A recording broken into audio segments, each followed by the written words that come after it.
let it go. Keep trying. Step around. Keep trying. Nah, he's strategic. He's setting guys up. He been boxing since a little kid, just like I've been boxing since a little kid. And you can tell, like, with the experience. Even with his last fight with Frank Martin, you can see Frank Martin was more so an amateur. Like, the experience he got is not on the level of... Gervonta Tank Davis, known for his explosive power and disciplined approach, follows a strict training regimen in preparation for his rescheduled fight against Lamont Roach on March 1, 2025, at the Barclays Center in Brooklyn, New York. His daily routine showcases his unwavering commitment to excellence and peak performance. Stop closing up and let it go. Keep trying. Step around. Keep trying.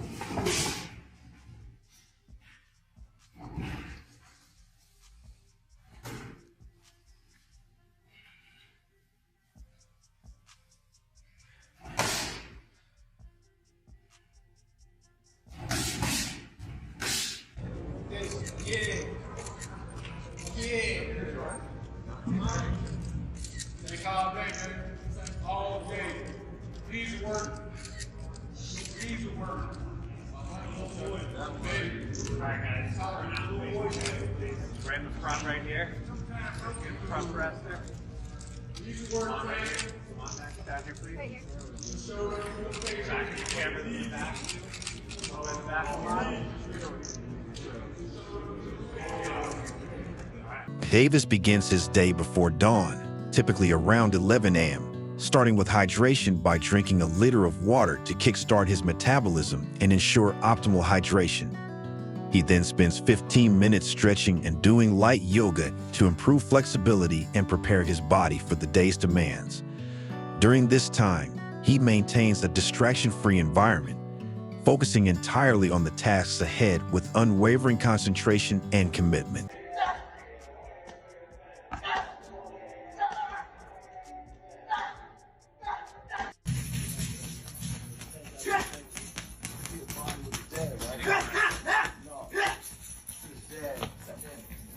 Yeah, you don't even sit, you got to move in off the line.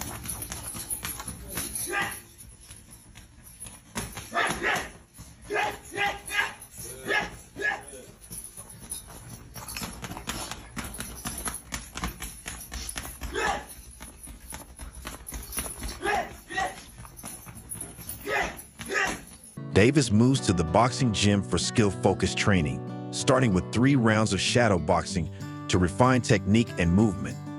He then works on footwork drills, emphasizing agility and balance, followed by a 15-minute jump rope session to improve coordination and cardiovascular endurance.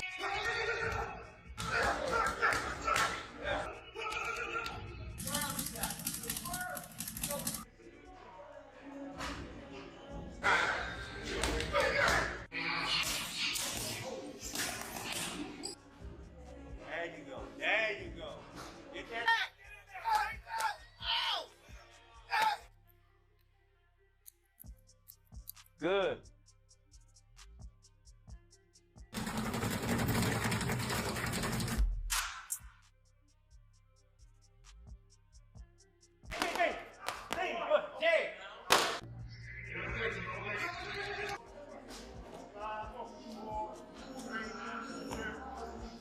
Next, Davis focuses on speed bag work to enhance rhythm and timing, followed by double end bag exercises for accuracy. He then completes heavy bag rounds to build power, with each round timed at 3 minutes and 1 minute rest intervals, simulating fight conditions to improve stamina and resilience. It all depends what fit you. Like, I run in the morning. If I don't, I run at night. Train probably like 2 or 3. If I want to do something again, I train at night. Or I run, and that'll be it. But when I'm in camp, I really don't go outside. Like, it's hard for me to go outside, so I just be in the gym and home. That's it. Like, I don't go nowhere. For real.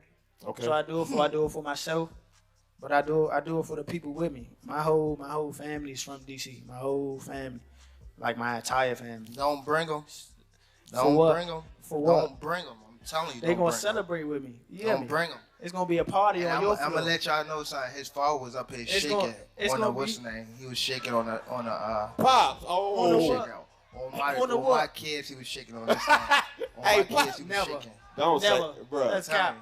A key component of Davis' training is working with his trainers on combination drills to enhance offense and defensive practices to sharpen reflexes. Head movement drills improve his ability to evade punches, while counterpunching exercises boost responsiveness. Timing drills, range control, and angle cutting techniques are carefully incorporated to ensure comprehensive technical proficiency. Just go away and be But you specifically. me. First of all, I get a camp house, out here. Like day one in the camp, I start running probably like it's different times. I might don't feel like running in the morning. I might run at night. It all depends what fits you. Like I run in the morning. If I don't, I run at night. Train probably like 2 or 3. If I want to do something again, I train at night or I run, and that'll be it. But when I'm in camp, I really don't go outside. It's hard for me to go outside, so I just be in the gym and home. For a very, very big moment. What is your normal day-to-day like at this time of a camp? I'm also a night person, but I might go to sleep probably around like 3 to 4. Probably wake up probably like 11, get my run in, and then eat, probably lay back down, and then wake up probably like 6 or 7, get my night workout in. Damn, so you're doing 2 a days. Davis recently commented on Tyson Fury's unconventional training camp ritual, which has attracted attention in the boxing community. When asked about it, Davis expressed surprise and amusement, acknowledging that every fighter has their own preparation methods. He noted, however, that Fury's approach was especially unexpected and unique. I hear a lot of boxers do weird things during camp. What? I've heard like Tyson Fury said he off 7 times a day What? because he wants to keep his like testosterone going. And then Marquez, when he was training to fight Floyd, he would drink his own pee. Do you have anything that you like to do during camp, like to help you get into that mode? Nah. Not like that. Nah, I think he probably be bull crapping. Like, You think so? yeah. He said it's like a scientific thing because like he feels like it gets his testosterone level and he can then carry that into the ring and like be the toughest version of himself. Man. Sex make you weak. No legs. Yeah. It make you That's weak. what I thought. Yeah. You have no legs after that. I don't He's know. crazy, bro. It makes it impressive. If he does actually do that and then Yeah. is the fighter that he is, that's impressive. He's freak nasty. That's some real. Davis's training is carefully guided by his longtime coach, Calvin Ford, who has played a key role in shaping his career. Ford emphasizes a balanced approach, focusing on physical conditioning, technical skill, and mental preparation for peak performance. Hands. Before I go see tank, I gotta get shots in my hands. I gotta make sure my hands is right, cause I don't dumb them down with as much. I let him do it. You know what I'm saying? And he get to go, you all right? You all right? Yeah. But work. I just feel sorry for the guys that really pushed the button. Martin pushed the button. Y'all see how it went out.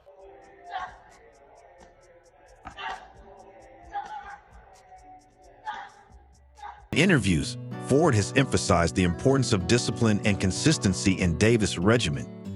He tailors training sessions to enhance Davis' strengths like explosive power and agility, while addressing areas for improvement to develop a well-rounded skill set.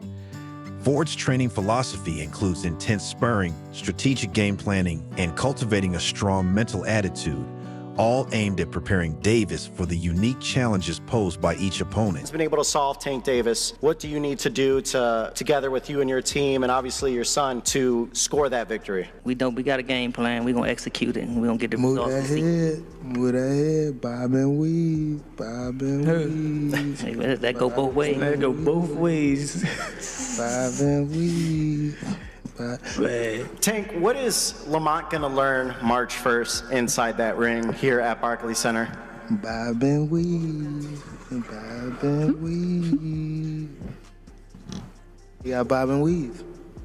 He's in what? You got bob and weave, job, bob and weave. The upcoming fight between Davis and Roach has sparked debate in the boxing world, with some critics arguing that it seems more like a financial spectacle than a true competitive challenge. Oh, he's doing this fight for money, and Tank is strategically picking him because in the amateur world, you guys fought twice, right? And you lost, what, both times in the amateur fight. So are you all friends? Are y'all cordial? First, what's the relationship? We're cordial. You're cordial. Yeah. Yeah, so. He cool to me. He's cool to you. Yeah. And you haven't heard that he said anything differently? Oh, yeah, for sure. He has? No, he hasn't. He has not. That's what I'm saying. I'm Right. confirming that. He hasn't said He has anything. not said anything differently. So does it confirm people's suspicion that he purposefully picked you, not only because you're cordial, but because he believes he's going to knock you out? Intro 10. Critics suggest Davis selected Roach because he sees him as an easy opponent, one he can defeat with little difficulty. Meanwhile, Roach is accused of taking the fight mainly for the payday, rather than for the competitive challenge. The purse, and then you walk away with a nice piece of change.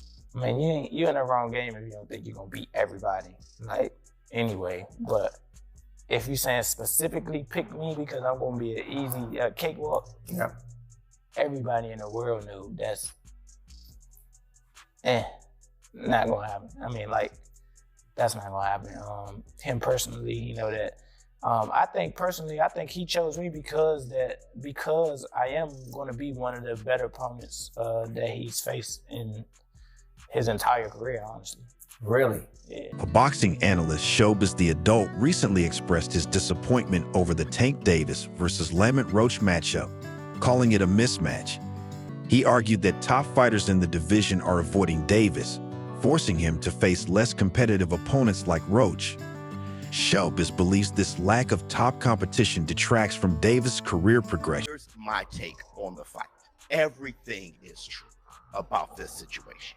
One, Gervonta Tank Davis was being ducked leading up to this. Shakur Stevenson ducked him. Lomachenko ducked him openly. El Rayo didn't want to fight this year. He wanted to fight next year. Another thing is, I was hearing that Tank wanted it at 135 and rehydration, all kind of shit. So, but I don't know how true that is, which it wouldn't shock me if that was true. Either way, for whatever reason, El Rayo fell apart. The options were just getting diabolical. All right, I understand that. At the same time, Lamont Roach versus Tank is trash. If Devin Haney announced he was fighting Lamont Roach coming up from 130 next at 135, I'll say that is trash. Let me tell you this. To me, Gervonta is far better than Devin Haney. So it's trash, bro.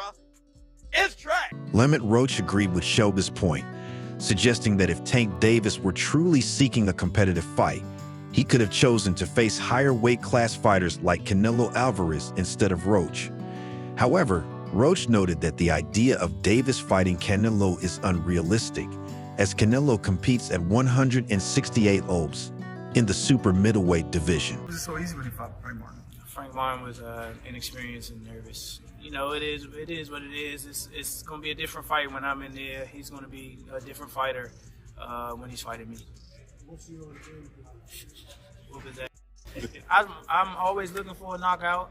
No matter what, I'm always prepared for 12 rounds. But I'm always looking for a knockout, and if I get the chance, I'm going to try to knock it. Lamont Roach clarifies that his upcoming fight with Tank Davis isn't driven by money, emphasizing that he views Davis as an easy opponent. Roach compares the challenge to a piece of cake, confident in his ability to defeat him. He reminds everyone that he is the champion at 130 Obs, while Davis competes at 135 Obs. Roach suggests that if Davis truly wanted a competitive fight, he could have chosen to face fighters in higher weight classes like Canelo Alvarez. However, Roach acknowledges that a fight with Canelo is unrealistic, as Canelo competes in the super middleweight division at 168 Obs. By evidence of what? Your record? Because you had to get, if I'm not mistaken, you had to get permission to be bumped up to that weight class of lightweight in order to fight, because you're in the what, range of 130? Yeah, I'm the champion at 130. You're the world champion at 130 and he's 135. Yeah, so aren't there other fighters he could have fought within an upper weight class like Canelo? I've heard a lot of people say, why isn't he fighting Canelo rather than Roach? What's up with that? They want that man to fight Canelo, man. They do. Oh, no, that's I've crazy. heard a lot of people say that. That's crazy. Floyd Schofield, another lightweight boxer, shared his opinion on Gervonta Davis' focus ahead of the Roach fight. He suggested that Davis would be better off concentrating on his opponent rather than getting distracted by outside noise, such as social media or personal issues. You mentioned, obviously, the Lamont Roach fight with Gervonta. We don't know if that's happening 100% December or January, but how do you see that fight going? Do you feel confident giving a prediction on someone else's fight as opposed to your own? Me personally, no, because I don't know what Lamont Roach and his team are working on. I don't want to, down the man, because who knows, maybe he might shock the world. It's not on us to decide. I mean, boxing is a one-shot sport. Anything can happen. Nobody's invincible from getting knocked out. So, I mean, Tank better stay off Twitter. He better worry about his opponent. So, that's all I got to say. But in my opinion, Tank should win, but you never know. Stephen A. Smith, a prominent sports commentator, shared his thoughts on the Davis versus Roach fight, expressing concerns that Roach might be at a disadvantage due to his size. Smith noted that Roach is too small for the matchup and suggested that Davis, being the larger fighter, could have the upper hand. And lastly, Stephen A., last name I, of course, want to throw your way is Gervonta Davis. I know you believe in his skills. Yes, I do. But what do you think of his fight with Roach? I'm sorry, go ahead. I think Roach is too small. I think Roach is too small. And that's my issue. I'm not questioning the skill set or anything like that. But it was similar to Frank Martin. You know what I mean? This guy comes in there and you got 18 fights. And I remember watching that pre-fight press conference when he was annoying Gervonta Davis so much and he cussed by. Roach addresses concerns about his weight class, stating he is comfortable fighting at 130 Obs, despite some people claiming he is too small for the division. I think it's where I'm supposed to be at, honestly. I worked my ass off to get right here, so it's about time. Lamont, when Tank says that he's going to retire at the end of next year, do you think he has one foot out the door?